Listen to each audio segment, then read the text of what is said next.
Welcome student. আজকে আমি আলোচনা করব গণতন্ত্র সম্পর্কে। গণতন্ত্র সম্পর্কে বিভিন্ন ধারণা আছে। আজকের আলোচনার বিষয় ডেভিড হেল্ডের অংশগ্রহণমূলক গণতন্ত্র সম্পর্কিত বিষয়। ডেভিড হেল্ড 1987 সালে মডেলস অফ ডেমোক্রেসি একটি বই লেখেন। এই গ্রন্থে গণতন্ত্রের বিভিন্ন মডেল সম্পর্কে আলোচনা করেছেন।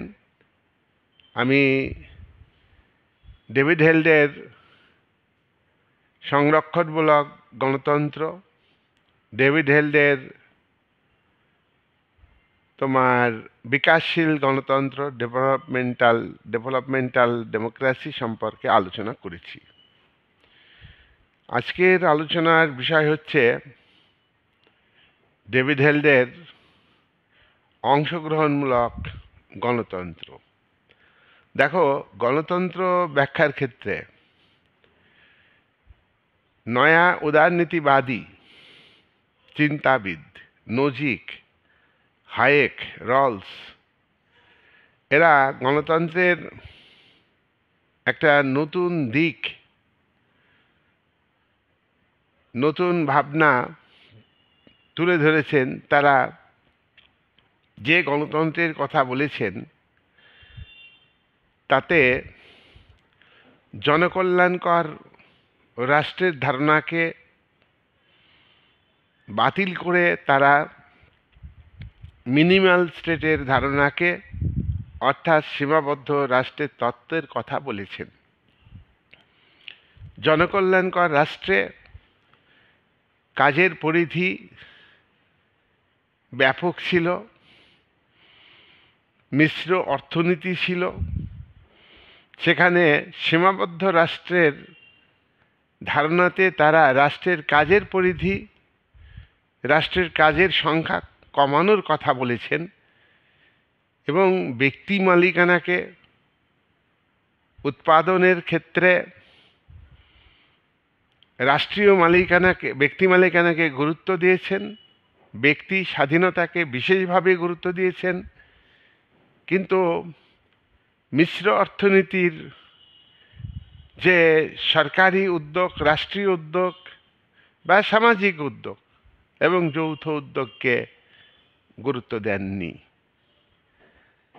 এইভাবে গণতন্ত্রের একটা নতুন ধারণা তারা দিয়েছেন। কারা দিয়েছেন?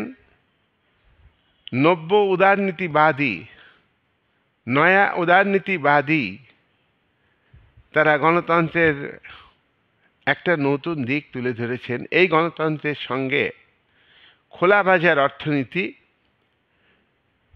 যে অর্থনীতি অবাধ বাণিজ্যের উপর নির্ভরশীল ছিল সাবেকি উদারনীতিবাদী তত্ত্বে, সেইটাকে আরও বেশি গুরুত্ব দিয়ে খোলা বাজার অর্থনীতি গ্রহণের সুপারিশ করেছেন নব্য উদারনীতিবাদীরা। তাহলে তাদের যে ব্যাখ্যা, তাতে অর্থ বৈষম্য দূর করার কথা বলা হচ্ছে,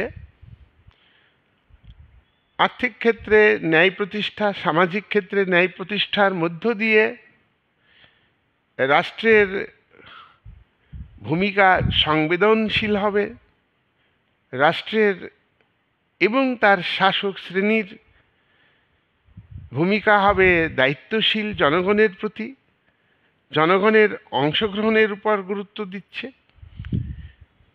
প্রশাসন, অ্যাডমিনিস্ট্রেশন, পাবলিক পলিসি, সরকারি নীতি জনমুখী হবে, সরকারি নীতি গণমুখী হবে, আর জনগণ বেশি বেশি করে সরকারি কাজে অংশগ্রহণ করবে। এটাই হলো নয়া উদারনীতিবাদীদের বক্তব্য। অপরদিকে আর একটা ধারা, গণতন্ত্র সম্পর্কে উঠে আসে। এই ধারাটা কি? এই ধারাটা হচ্ছে মার্ক্সবাদী ধারা নয়, আবার সাবেকি মার্ক্সবাদী ধারা নয়, কিন্তু নয়া মার্ক্সবাদের সঙ্গে মিল আছে। আবার নয়া উদারনীতিবাদী, আধুনিক উদারনীতিবাদী এবং সাবেকি উদারনীতিবাদী সম্পদের উপরে ব্যক্তি মালিকানা, ব্যক্তির স্বাধীনতা, বিশ্বায়ন প্রক্রিয়া, এই সমস্ত বিষয়গুলিকে গুরুত্ব দেওয়া হয়নি অংশগ্রহণমূলক গণতন্ত্রে। অংশগ্রহণমূলক গণতন্ত্রে দক্ষিণপন্থী যারা লেখক, পুঁজিবাদের পক্ষে যারা লেখক, তারা নব উদারনীতিবাদী, তারা উদারনীতিবাদকে পরিবর্তনের কথা বলছেন। অন্যদিকে সাবেকি মার্ক্সবাদকে সংশোধন করে মার্ক্সবাদের সঙ্গে সংযোজন ঘটিয়েছেন পার্টিসিপেটারি ডেমোক্রেসির সমর্থক বা অংশগ্রহণমূলক গণতন্ত্রের সমর্থক। দেখো, পেটম্যান, পোলানোজ্জাস, ম্যাকফারসন এরা অংশগ্রহণমূলক গণতন্ত্রের কথা বলেছেন। এই অংশগ্রহণমূলক গণতন্ত্র প্রাচীন গ্রিসের এথেন্স রাজ্যে লক্ষ্য করা যায়। এথেন্স রাজ্যে প্রত্যক্ষ গণতন্ত্র ছিল। গ্রিস নগর রাষ্ট্রগুলিতে জনসংখ্যা ছিল খুবই কম, আয়তনে ছোট। সেখানে জনগণ সরাসরিভাবে শাসন কার্য পরিচালনায় অংশ নিতে পারতেন। কিন্তু এখানে সব জনগণ নয়। এমনি নগর রাষ্ট্রের জনসংখ্যা খুবই কম, 10 থেকে 1 লাখ বা 1,20,000 মতো এক একটা রাষ্ট্রের জনসংখ্যা ছিল। তার মধ্যে আবার মুষ্টিমেয় ব্যক্তি যারা নাগরিক, তারাই একমাত্র রাষ্ট্রীয় কাজে অংশ নিতে পারতেন। সব জনগণ রাষ্ট্রীয় কাজে অংশ নিতে পারতেন না। তাহলে নাগরিকদের মধ্যেই সীমাবদ্ধ ছিল সরকারি কাজে অংশগ্রহণের। অর্থাৎ পার্টিসিপেটারি যে ডেমোক্রেসির কথা বলা হচ্ছে, জনগণ গণতন্ত্রে অংশগ্রহণ করবে, কিন্তু ডাইরেক্ট ডেমোক্রেসি প্রাচীন গ্রিসে, এথেন্সে বা অন্যান্য নগর রাষ্ট্রগুলিতে অস্তিত্ব ছিল। কিন্তু সেখানেও আমরা দেখতে পাচ্ছি যে অল্প সংখ্যক মানুষ অংশ নিত। মহিলারা রাষ্ট্রীয় কাজে অংশ নিতে পারতেন না। যারা কৃতদাস, তারা রাষ্ট্রীয় কাজে অংশ নিতে পারতেন না। রাষ্ট্রীয় কাজে অংশ নিতেন মুষ্টিমেয় জমির মালিক, দাস মালিক বা মাস্টার বা প্রভুরা। সুতরাং এই গণতন্ত্র হচ্ছে সীমিত গণতন্ত্র। আমরা আজকের দিনে দাঁড়িয়ে ডেমোক্রেসির, ডাইরেক্ট ডেমোক্রেসি যেটা, সেটাকে সমর্থন করি, যে গণ অংশগ্রহণ সেখানে ছিল। মার্ক্স তার প্যারি কমিউন গ্রন্থে 1871 সালে এই ডাইরেক্ট ডেমোক্রেসির কথা বলেছেন বা গণ অংশগ্রহণের কথা বলেছেন। অর্থাৎ জনগণ গণতন্ত্রে অংশগ্রহণ করবে। গণ অংশগ্রহণের বিষয়টা খুবই তাৎপর্যপূর্ণ। গণতন্ত্রে যত বেশি মানুষ অংশগ্রহণ করতে পারবে, আধুনিক যুগেও এই জনগণের অংশগ্রহণকে গুরুত্ব দেওয়া হয়। মার্ক্সবাদে যে গণতন্ত্রের কথা বলা হয়, সেই গণতন্ত্র হচ্ছে সকল মানুষের গণতন্ত্র। গণতন্ত্র এমন একটি পরিবেশ যেখানে সমাজের প্রত্যেকটি মানুষ অংশগ্রহণ করতে পারবে, প্রত্যেকটা মানুষ অর্থনৈতিক, সামাজিক, রাজনৈতিক স্বাধীনতা ও অধিকার ভোগ করতে পারবে, প্রত্যেকটা মানুষ সামাজিক ক্ষেত্রে, অর্থনৈতিক ক্ষেত্রে, রাজনৈতিক ক্ষেত্রে ন্যায় বিচার পাবে, প্রত্যেকটা মানুষ তাদের ব্যক্তিত্ব বিকাশের জন্য যেসব সুযোগ সুবিধা বা অধিকার পাওয়া দরকার সেগুলি পাবে, এবং এবং প্রত্যেক মানুষ তাদের তাদের স্বাধীনতা ভোগের সুযোগ পাবে। একটা মানুষের ব্যক্তিত্বের পরিপূর্ণ বিকাশের জন্য যতটা দরকার ততটা পেলেই তো সেই মানুষটার স্বাধীন মতো বিকাশ ঘটবে, সেই মানুষটা সুস্থ সাবলীলভাবে জীবনযাপন করতে পারবে। কিন্তু এই উদারনৈতিক গণতান্ত্রিক রাষ্ট্র কাঠামোতে আমরা দেখি যে মুষ্টিমেয় ব্যক্তি তারাই বেশি সুযোগ সুবিধা পাচ্ছে, যাদের যাদের সুযোগ সুবিধা দরকার নেই আছে তারাই বেশি সুযোগ সুবিধা আরও রাষ্ট্রের কাছ থেকে আদায় করে নিচ্ছে।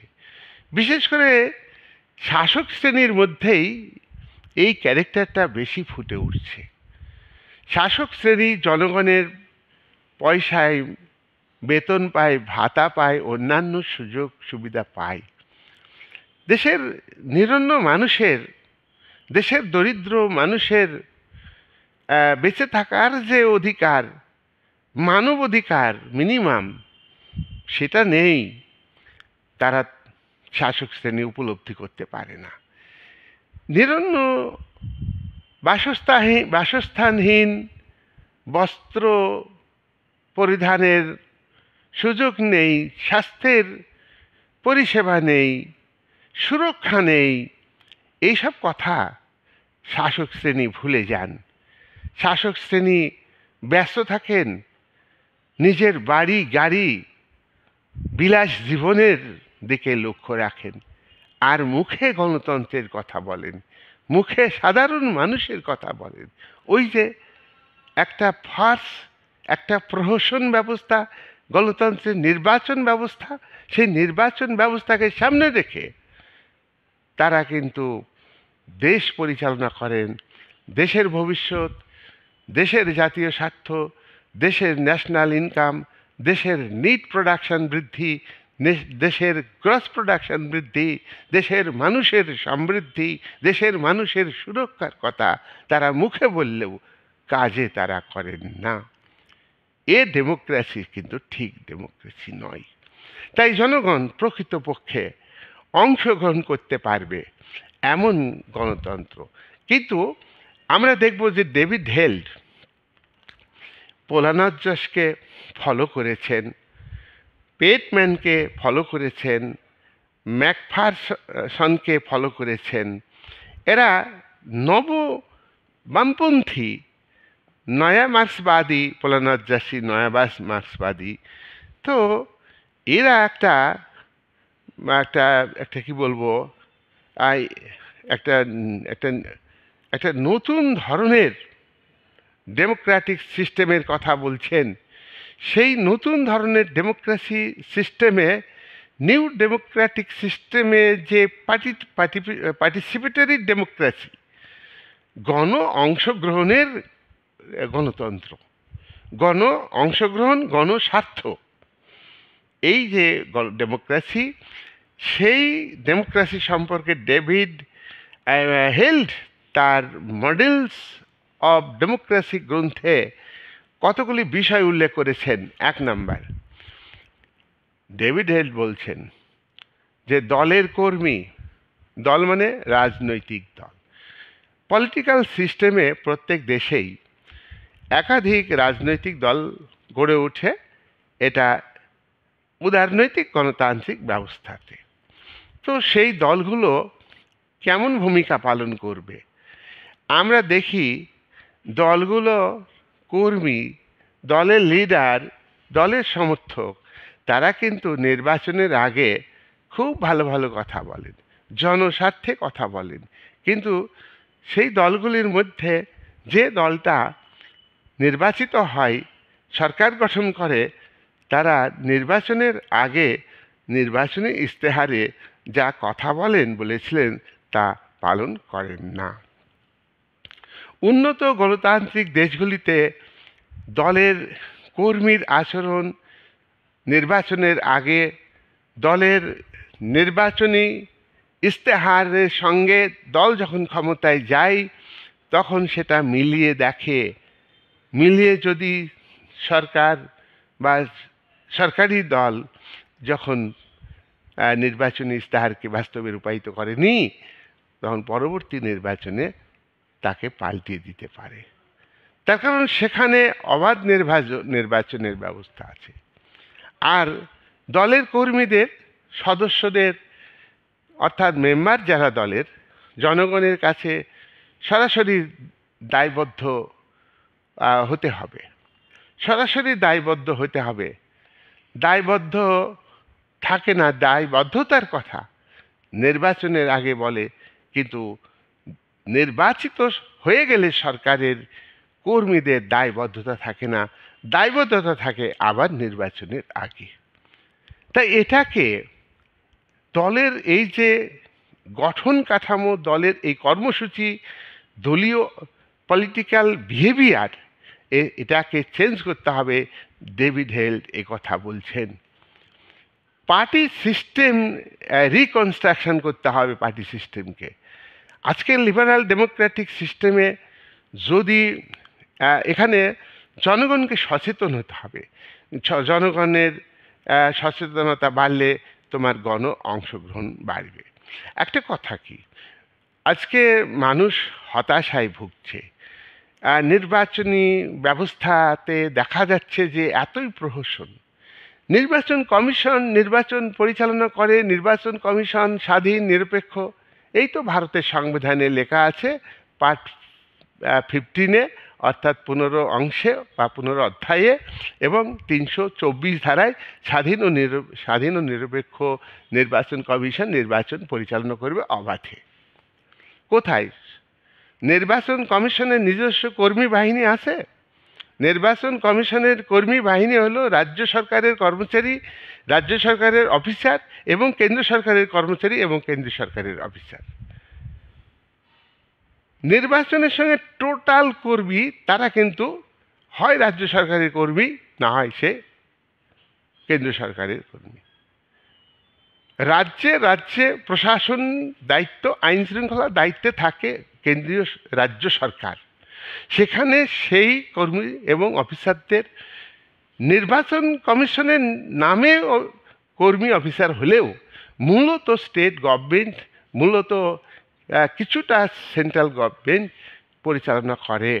সুতরাং এই জায়গায় দাঁড়িয়ে দলের কর্মীদের, সদস্যদের জনগণের কাছে সরাসরি যে দায়বদ্ধতার বিষয়টা, সেটা কিন্তু থাকে না। নির্বাচন বাহুবলে হয়, অর্থ বলে হয়, প্রলোভনে হয়, প্রভাব বিস্তার করে ভোটারদের উপর। This is not democracy. এমন ডেমোক্রেসি পার্টিসিপেটারি ডেমোক্রেসি নয়, গণ অংশগ্রহণের ডেমোক্রেসি নয়, এ কথা ডেভিড হেল্ড বলেছেন। নাম্বার 2, সমাজের মূল প্রতিষ্ঠানের নিয়ন্ত্রণে নাগরিকদের প্রত্যক্ষ অংশগ্রহণ করতে হবে। দেখো, সমাজ হচ্ছে ব্যাপক, এর আয়তন বড়, এর জনসংখ্যা বেশি, এর মধ্যে রাজনৈতিক প্রতিষ্ঠান রয়েছে। রাজনৈতিক প্রতিষ্ঠান হচ্ছে রাষ্ট্র, আর রাষ্ট্রের সঙ্গে সরকারের প্রতিষ্ঠান, আইন বিভাগ, শাসন বিভাগ, বিচার বিভাগ, এগুলি যুক্ত।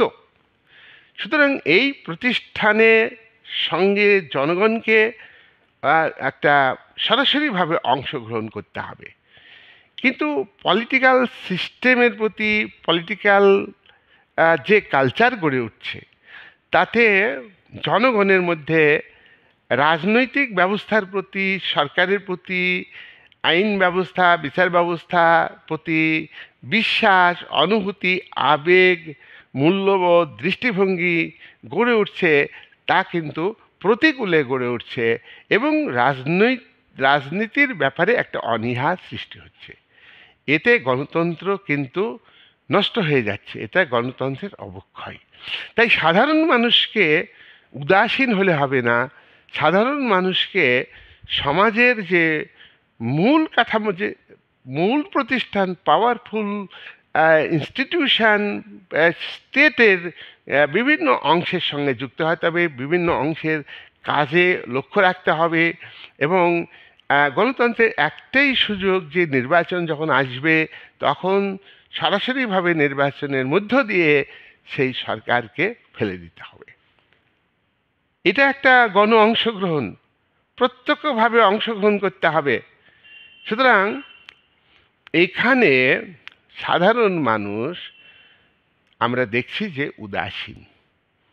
উদাসীন করে রাখা হয়। শাসক শ্রেণী জনগণ যাতে উদাসীন থাকে, দেশের যুবশক্তিকে মাদক জাতীয় দ্রব্যের নেশা ধরিয়ে দিয়ে মাদক দ্রব্যের ব্যাপক লাইসেন্স প্রদান করে সরকার, এবং মাদক দ্রব্য বেচারও ব্যবস্থা, দোকান খুলে দেয় সরকার। আর মুখে সরকার বলে যে মাদক দ্রব্য নিষিদ্ধ নিষিদ্ধ নিষিদ্ধ। সরকার নিজে লাইসেন্স দিচ্ছে মাদক দ্রব্য উৎপাদনে, সরকার আয় করছে তার থেকে। সরকার কোথায় থেকে আয় করছে সরকার নিশ্চয়ই জানে। তাহলে এইরকম ডেমোক্রেসি, এই ডেমোক্রেসিতে যত পার্টিসিপেন্ট বাড়বে জনগণের, তত এইগুলিকে রোধ করা সম্ভব হবে। মানুষকে কনসাস হতে হবে, পলিটিক্যাল কনসাস মানুষের মধ্যে আনতেই হবে, আসতেই হবে। আর একটা কথা, পলিটিক্যাল সিস্টেমের প্রতি, পলিটিক্যাল সিস্টেম ছাড়া কোনো সমাজ, কোনো দেশ পরিচালিত হয় না। পলিটিক্যাল সিস্টেমে ঘুণ ধরা, পলিটিক্যাল সিস্টেমকে যারা পরিচালনা করছে তারা করাপ্টেড। তাদের মধ্যে প্লেটোর উল্লেখিত যে আদর্শ রাষ্ট্রের শাসক, সৎ গুণী ব্যক্তি, সচেতন, রাষ্ট্রের প্রতি দায়িত্বশীল, জনগণের প্রতি দায়িত্বশীল, এমন সরকার ডেমোক্রেটিক সিস্টেমে খুব কম দেখা যাচ্ছে। বিভিন্ন দেশেই এই অবস্থাটা দাঁড়িয়ে গিয়েছে। সুতরাং এই জায়গায় দাঁড়িয়ে মানে জনগণকে সঠিকভাবে পলিটিক্যাল কালচার গড়ে তুলতে হবে। পলিটিক্যাল সিস্টেমের প্রতি বিশ্বাস, অনুভূতি, আবেগ, দৃষ্টিভঙ্গি, মূল্যবোধ করে তুলতে হবে, এবং সেই আবেগ, মূল্যবোধ, দৃষ্টিভঙ্গি যথাযথ হইতে হবে, এবং পার্টিসিপেন্টকে, জনগণের পার্টিসিপেন্টকে বাড়াইতে হবে। নাম্বার 3, আইনসভার কাঠামোতে অংশগ্রহণকারী দলকে কার্যকরী ভূমিকা নিতে হবে। আইনসভার নির্বাচন হয়, আইনসভার মধ্যে সংসদীয় গণতন্ত্রে এক্সিকিউটিভ বডি অর্থাৎ শাসন বিভাগ থাকে, তার হাতে মূল ক্ষমতা থাকে। এখানে যে দল সংখ্যাগরিষ্ঠতা অর্জন করে সেই দল সরকার গঠন করে। এখানে যতটা পারা যায় সাধারণ মানুষকে সচেতন হয়ে এই আইনসভার কাঠামোতে যেতে হবে। কিন্তু পুঁজিবাদী ব্যবস্থাতে দেখা যায় যে যারা সম্পদশালী তারাই নির্বাচনে নির্বাচিত হয়, যারা ধনশালী তাদেরকেই প্রতিটা রাজনৈতিক দল প্রার্থী করে। দরিদ্র, সৎ, নিরন্ন মানুষ তারা নির্বাচিত হবে, এ আশা করাটা খুব ভুল। আর আইনসভার যে নির্বাচন হয় সেই নির্বাচনের আগে দেশের যারা ধনিক শ্রেণী, ক্যাপিটালিস্ট ক্লাস, বড় বড় ব্যবসায়ী, বড় বড় শিল্পপতি, এবং বিশ্বের বিভিন্ন দেশের শিল্পপতি, ক্যাপিটালিস্ট ক্লাস, তারা সেই দলটাকে বেছে নেয় যে এই দলকে জেতাতে হবে। তখন সেই দলের পক্ষে মিডিয়াকে ব্যবহার করে, মাস মিডিয়াগুলিকে টাকা দিয়ে কিনে নেওয়া হয়। মাস মিডিয়া সেই দলের নেতা, কর্মী, সমর্থক তাদের পক্ষে সুনাম করে, প্রচার করে, এবং তাদের কথা সবসময় সাধারণ অজ্ঞ, অসচেতন জনগণের কাছে তুলে ধরে। এইভাবে সাধারণ মানুষ বিভ্রান্ত হয়ে জনমত, একটা সুগঠিত সুস্থ জনমত নয় কিন্তু এটা, এই বুঝলই না ব্যাপারটা, জনগণ সেই দলকে ভোট দিল। তাই আইনসভার কাঠামোতে জনগণ কি করে অংশগ্রহণ করতে পারবে সেটা কিন্তু ভাবতে হবে।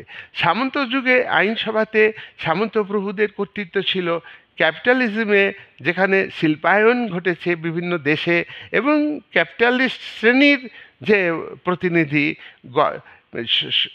জনপ্রতিনিধি ক্যাপিটালিস্ট নিজে না হলেও ক্যাপিটালিস্টরা তাদেরকে ঠিক করে এবং তাদের পক্ষে প্রচার করে তাদেরকে নির্বাচিত করে এবং তারাও ক্যাপিটালিস্ট হবার চেষ্টা করে।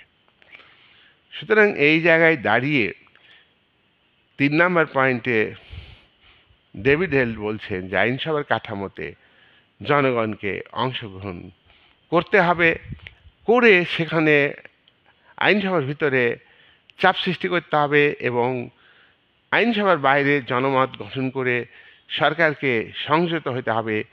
এইটা কিন্তু করতে গেলে জনগণের অংশগ্রহণ, গণ অংশগ্রহণ বাড়াতে হবে। 4 নম্বর বক্তব্য কি ডেভিড হেলদের? রাজনৈতিক ধরন নিয়ে পরীক্ষা নিরীক্ষা করতে হবে।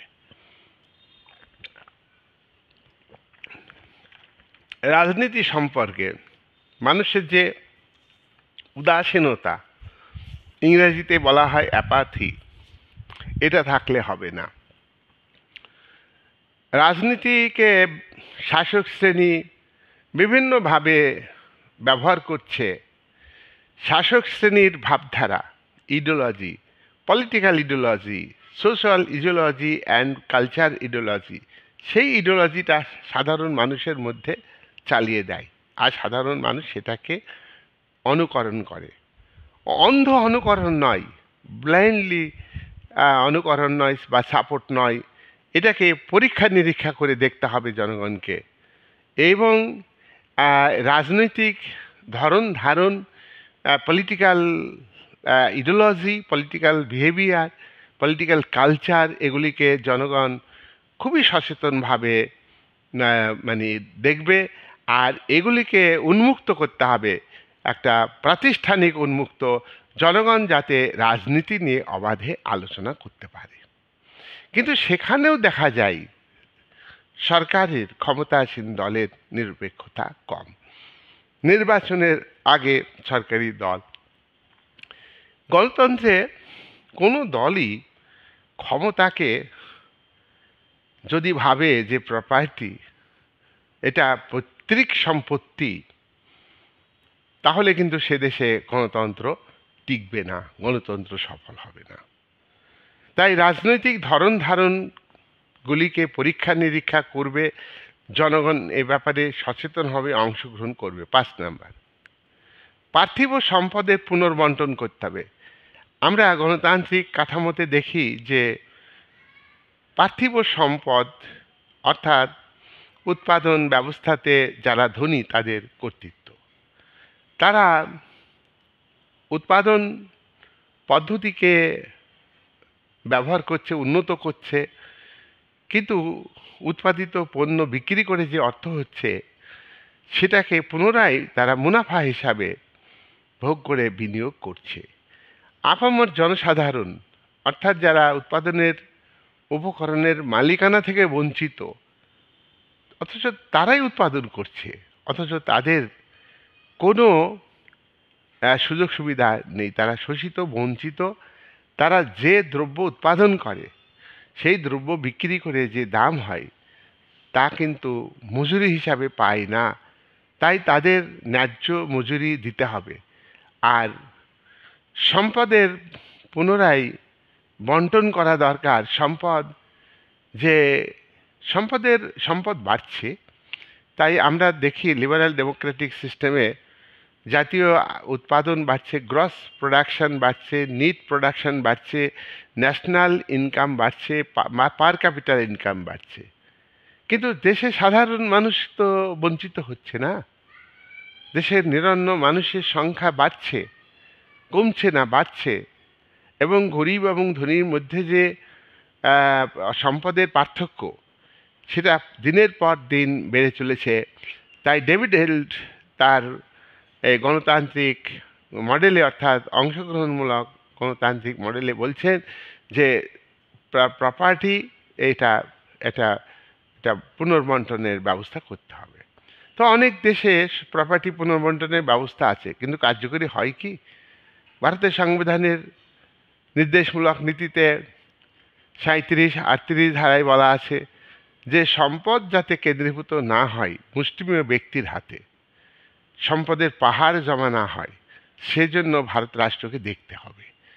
এই দিকটা দেখবে, কিন্তু ভারত রাষ্ট্র কতটা দেখেছে তা তোমরা তো দেখতেই পাচ্ছ। তাই এখানে এই ডেমোক্রেসি অংশগ্রহণমূলক গণতন্ত্রে বলা হচ্ছে যে সম্পদের পুনর মানে বন্টনের ব্যবস্থা করতে হবে। 6, সরকার এবং বেসরকারি সরকারি এবং বেসরকারি ক্ষেত্রে দায়বদ্ধতাহীন আমলার যে ক্ষমতা সেটা কমাইতে হবে। দেখো, সরকারি প্রশাসনে পাবলিক অ্যাডমিনিস্ট্রেশনে যে পাবলিক পলিসি গৃহীত হয় সেটাকে কার্যকরী যথাযথভাবে করে না।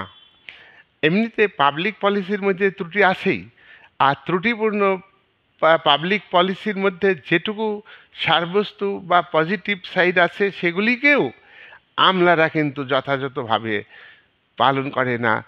তার এখানেও একটা কি জনপ্রতিনিধি political public administrator, political public representative, তারা করাপ্টেড, তারা দুর্নীতিগ্রস্ত, তারা অর্থ আত্মসাৎ করছে। সেই জায়গায় দাঁড়িয়ে আমলারাও তাদের মনের মধ্যে চুরি করার প্রবণতা এবং তাদেরকে শাস্তি দেওয়ার লোক কিন্তু আর থাকে না।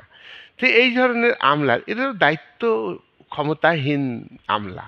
হ্যাঁ, এদের চূড়ান্ত ক্ষমতা নেই ঠিকই, কিন্তু এরা নিজের মেরুদণ্ড শক্ত করে দাঁড়াতে পারে না।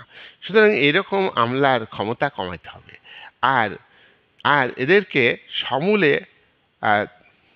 তুলে দিতে হবে। অর্থাৎ সরকারি ক্ষেত্রে হোক, ক্যারেক্টার যার, চর্য মনোবৃত্তি যার মধ্যে আছে, সরকারি ক্ষেত্রে যা ভূমিকা নেবে সেই একই ব্যক্তি যদি বেসরকারি ক্ষেত্রে যায় তারাও যথাযথ ভূমিকা পালন করবে না। এদেরকে সমূলে ধ্বংস করতে হবে, এদেরকে উপড়ে ফেলতে হবে। 7, তথ্য সমৃদ্ধ সিদ্ধান্ত গ্রহণ নিশ্চিত করতে হবে। তথ্য সমৃদ্ধ গভর্নমেন্ট যখন সিদ্ধান্ত নেয় সেটা কিন্তু অনেক সময় ভুয়ো মিথ্যার উপরে সিদ্ধান্ত নেয়। অর্থাৎ সিদ্ধান্ত গ্রহণের ক্ষেত্রে সরকারি দলের কর্মীরা, নেতারা যে ইনফরমেশন দেয় সেই ইনফরমেশনের মধ্যে অনেক ত্রুটি থাকে, মিথ্যা থাকে। তার উপরে ভিত্তি করে উচ্চ মহলে যে সরকারি সিদ্ধান্ত হচ্ছে সেটা কিন্তু চালিয়ে দিচ্ছে। সুতরাং এই জায়গায় দাঁড়িয়ে তথ্যকে ওপেন করতে হবে, যে জনগণের যে প্রবলেম, সেই জনগণ তথ্যগুলি সরকারি প্রশাসনই হোক আর বেসরকারি প্রশাসনই হোক, সেখানে যথাযথভাবে যারা সিদ্ধান্ত গ্রহণকারী তাদের কর্ণে পৌঁছায়। তারা যদি সঠিকভাবে তথ্য পায় আর তথ্য সমৃদ্ধ বিষয়টাকে যদি ওপেন করতে পারে জনগণের মধ্যে, তাহলে জনগণ যথাযথভাবে শাসন কর্তৃপক্ষের কাছে জানাতে পারবে। এইভাবে ডেভিড হেল্ড সামাজিক ন্যায়, অর্থনৈতিক জাস্টিস, হ্যাঁ, এইগুলোর উপরে গুরুত্ব দিয়েছেন। এই হচ্ছে অংশগ্রহণমূলক ডেমোক্রেসি সম্পর্কে ডেভিড হেল্ডের বক্তব্য। এখানে মনে রাখবে যে এই গণতন্ত্র এটা পুরো মার্ক্সবাদী গণতন্ত্র নয়, সমাজতান্ত্রিক গণতন্ত্র নয়, আবার এটা পুঁজিবাদী গণতন্ত্রের যে নগ্ন চরিত্র, অর্থাৎ ওপেন যে শোষণ ব্যবস্থাকে চালিয়ে যাচ্ছে শাসক শ্রেণী, গায়ের জোরে, ক্ষমতার জোরে, পাওয়ারের মিসইউজ করছে, হ্যাঁ, সেই ধরনের নয়। এমন গণতন্ত্র হচ্ছে অংশগ্রহণমূলক গণতন্ত্র। যে 7টা পয়েন্টে আমরা বক্তব্য তুলে ধরলাম, এগুলো যদি কার্যকরী করতে পারে, এটা দায়িত্ব জনগণকেই নিতে হবে। কখনোই শাসক শ্রেণী এই সব দায়িত্ব পালন করবে না। তাই গণ অংশগ্রহণ যত বাড়বে, এবং গণ অংশগ্রহণ শুধু বাড়া নয়, সচেতনভাবে অংশগ্রহণ, নিরপেক্ষভাবে অংশগ্রহণ, এই যদি বাড়ে তাহলে গণতন্ত্র সফল হবে। এই বলে আজকের ভিডিওর আলোচনা আমি শেষ করছি। পরের ভিডিও আবার আমি দেব, তোমরা দেখবে।